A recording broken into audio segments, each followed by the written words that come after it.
Je représente le syndicat Force ouvrière, des enseignants, de la culture et de la formation professionnelle. Donc, quelles vous attendent en fait? Alors, nous avons principalement deux revendications. Tout d'abord, l'abandon, le retrait de la réforme des retraites, qui, dans le pays, ne passe pas et ne passe toujours pas auprès de millions de Français.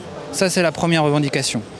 Et deuxièmement, nous refusons la destruction de l'école, la mise au pas des personnels et des élèves que M. Macron est en train de mettre en place à travers ces multiples mesures, ces réformes que nous refusons dans un cadre intersyndical, dans un cadre unitaire. Mais quelle est la situation dans l'école maintenant? C'est-à-dire Alors aujourd'hui, c'est simple. Vous avez un pacte que le ministre veut mettre en place, c'est-à-dire que plutôt que de revaloriser, d'augmenter le salaire des enseignants, il leur demande de travailler plus, de prendre en charge de nouvelles missions qui n'ont rien à voir avec l'école. Par exemple, le service national universel. Le service national universel, c'est peu ou prou quasiment le service militaire. Nous disons non, l'école ne doit pas servir à préparer les élèves à la guerre. Elle doit apprendre la guerre, ce qu'ont été les guerres, qu'est-ce qui mène à la guerre, mais pas apprendre les élèves à faire la guerre, à aller à la guerre. Par exemple, aujourd'hui, le gouvernement fait des campagnes publicitaires où l'on voit des élèves en treillis, en train de manier des armes, et on leur vend à ces élèves que c'est pour la culture de l'engagement, c'est pour pouvoir faire des sorties scolaires, pour pouvoir voyager, etc. C'est se moquer de la jeunesse. La jeunesse aujourd'hui, ce qu'elle aspire, c'est l'instruction, les savoirs, l'esprit critique. Donc ça, c'est un des aspects que nous refusons. Mais il y a plein d'autres aspects. Par exemple, aujourd'hui... Quel est votre avis sur l'éducation à la sexualité? À la sexualité. LGBTQ, Ah, tout ça. Et moi, je crois pas trop en ces trucs-là. Moi, je crois d'abord au fait que les élèves doivent avoir des connaissances, des savoirs fondamentaux. Et après, effectivement, s'ils peuvent avoir ils construiront leur point de vue, ils construiront leur esprit critique, s'ils ont seulement des connaissances. Aujourd'hui, la vraie question, c'est pas de dire on va faire des cours de LGBT, etc. La vraie question, c'est qu'aujourd'hui, le ministre est en train de supprimer des milliers d'heures de cours. C'est ça le problème. Des milliers d'heures de cours en mathématiques, en technologie, en français, etc. Ils ne recrutent pas suffisamment les personnels pour enseigner ces apprentissages. Donc c'est ça d'abord qu'il faut revendiquer. C'est notre demande. Alors on est là parce qu'il y a un projet qui s'appelle le Pacte, qui est mis en place dans plusieurs pays, pas uniquement dans la France, et qui consiste à faire que les professeurs vont se faire concurrence entre eux. Et le gouvernement propose à certains professeurs de signer un accord.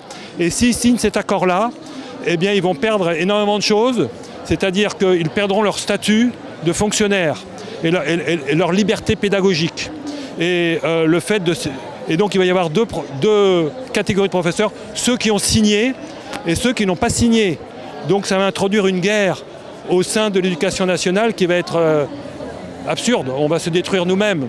Et c'est pour introduire soi-disant une logique d'entreprise. On n'a rien du tout contre les entreprises, au contraire, mais une logique de concurrence dans l'éducation nationale qui est proche de l'entreprise, mais ça ne va pas marcher. Et ici, tous les syndicats sont réunis.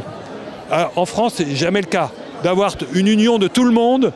Tout le monde est là pour manifester contre cette réforme qui va détruire l'enseignement. L'éducation à la sexualité dans l'école, LGBTQ et la théorie de genre, quel est votre avis? Alors, le problème, je pense qu'il y a pas mal d'intervenants dans les classes de l'éducation nationale, mais d'après ce que j'ai compris, qui interviennent seuls. C'est-à-dire qu'on ne sait pas trop ce qu'ils vont dire aux élèves, aux enfants. Et ils abordent des sujets qui sont très sensibles. Et je pense que ça doit être beaucoup plus contrôlé, ce qui se passe, notamment parce qu'il y a une tendance a facilité par exemple le changement de sexe pour les enfants, qui était excessivement mauvaise, parce que tous les jeunes enfants, surtout les adolescents, sont un peu incertains, ce qui est parfois normal, par rapport à l'identité sexuelle. Et aujourd'hui, on les pousse à devenir hommes s'ils sont femmes, ou l'inverse. Et ça, je trouve que c'est très dangereux. Et il y a beaucoup de jeunes qui font ce changement de sexe et qui le regrettent profondément. On l'a vu ce que ça a donné à l'Institut, à la clinique Tavistock aux États-Unis, en Angleterre, pardon, qui a été fermée. Il y a eu 10 000 plaintes d'enfants qu'on a pratiquement, on leur a dit du jour au lendemain, on les a vus pendant 1 heure, et puis après on a commencé à leur donner des médicaments, et c'est juste pas possible. Donc on est peut-être... Et aujourd'hui, ce courant-là est très fort en France, et il participe à la désorientation des jeunes, qui déjà ont suffisamment de problèmes d'identité comme ça, pour ne pas en rajouter.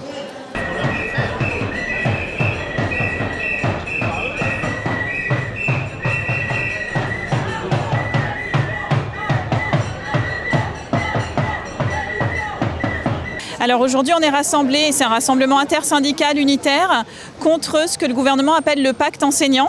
C'est des mesures salariales, mais qui en fait sont du travailler plus pour gagner plus. Il faut que les enseignants prennent du travail en plus pour avoir des éléments de paye en plus.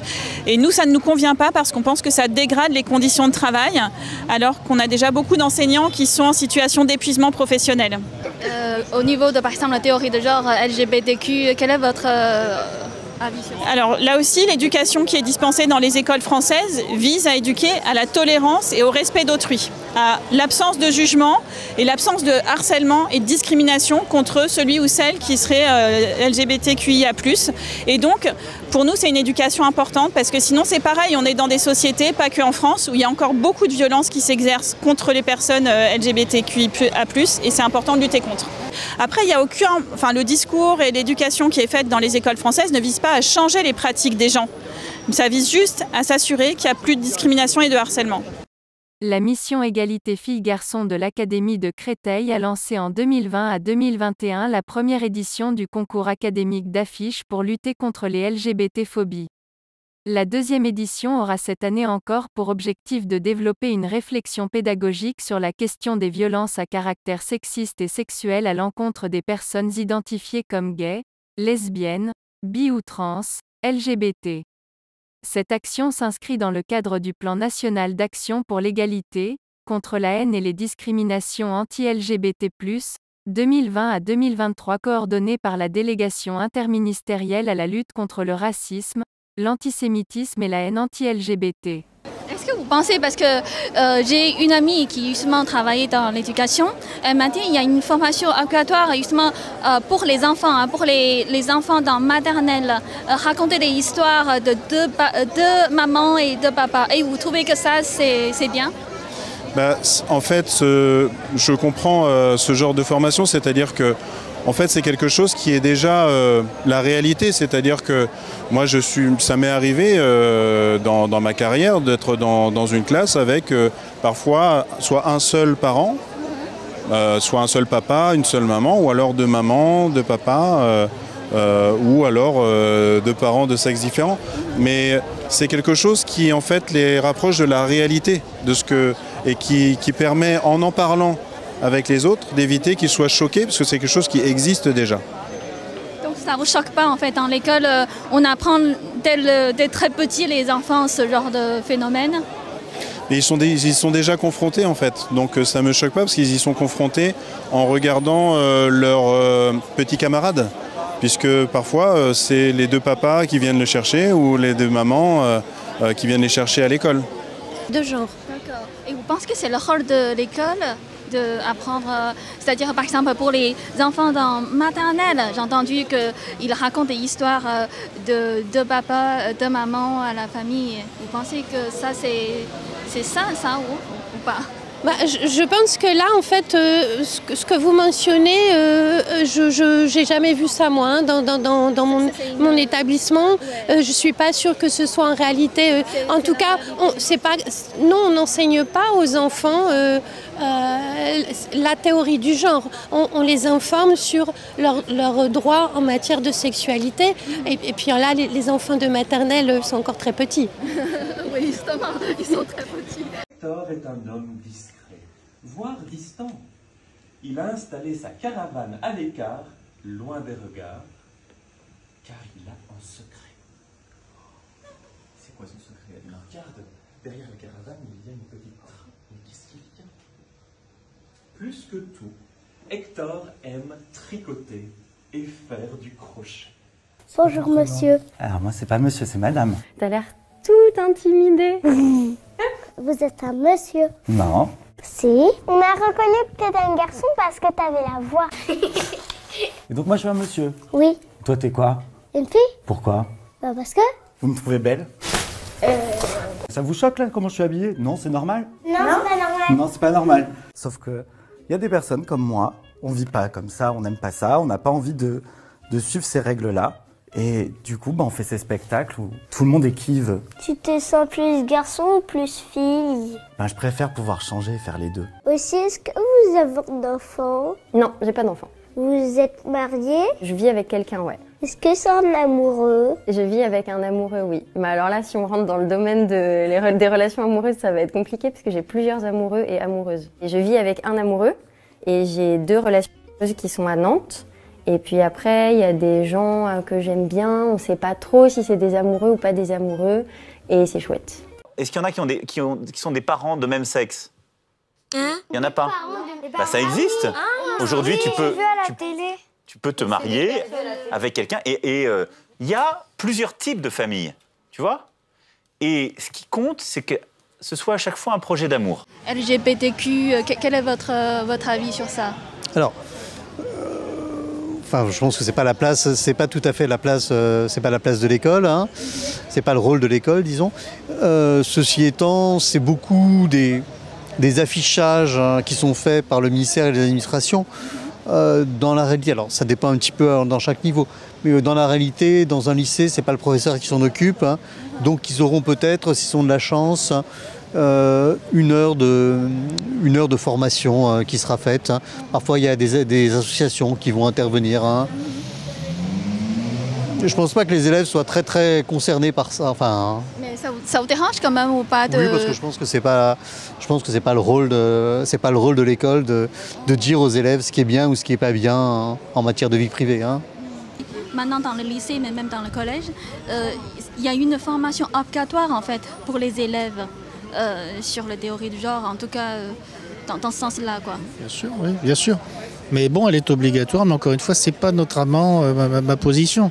Ma position personnelle, elle est tout à fait à l'opposé de toute transmission idéologique dans l'éducation. On fait de l'éducation, on apprend la connaissance, on diffuse de la culture, on apprend à réfléchir, mais on n'est pas là pour faire passer un message idéologique, quel qu'il soit.